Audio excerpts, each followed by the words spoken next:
IPL தொடரில் நேற்று நடைபெற்ற மும்பை இந்தியன்ஸ் அணிக்கு எதிரான ஆட்டத்தில் சஞ்சு சாம்சன் வெறும் 54 பந்தில் 101 ரன்கள் குவித்து ஆட்டம் இழக்காமல் இருந்தார்.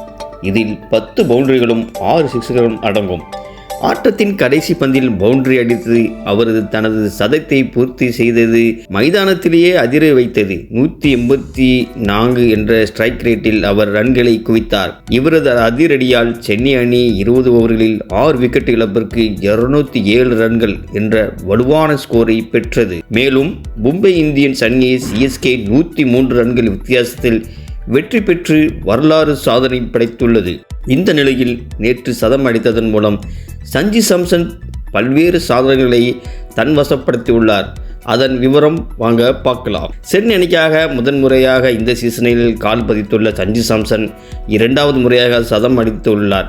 இதன் மூலம் சென்னை அணிக்காக அதிக சதங்கள் அடித்தவர்களான ஷேன் வாட்சன், முரளி விஜய், ருத்ராஜ் கெய்க்வாட் ஆகியோரது சாதனையை சமன் செய்தார். ஐபிஎல் வரலாற்றிலேயே முதன்முறையாக மும்பை இந்தியன்ஸ் அணிக்கு எதிரான சதம் விளாசிய முதல் சிஎஸ்கே வீரர் என்ற பெருமையை சஞ்சு சாம்சன் பெற்றார். இதுவரை எந்த ஒரு சென்னை அணி வீரரும் ஒரு சீசனில் 2 சதங்களை அடிக்காத நிலையில் பாதி சீசன் முடிவதற்குள்ளேயே சஞ்சு சாம்சன் சென்னை அணிக்காக 2 சதங்கள் அடித்துள்ளார். ஒட்டுமொத்த 20 ஓவர் கிரிக்கெட்டில் சர்வதேசம் லீக் உள்ளூர் போட்டியில் சேர்த்து சாம்சன் இதுவரை 8 சதங்கள் அடித்துள்ளார்.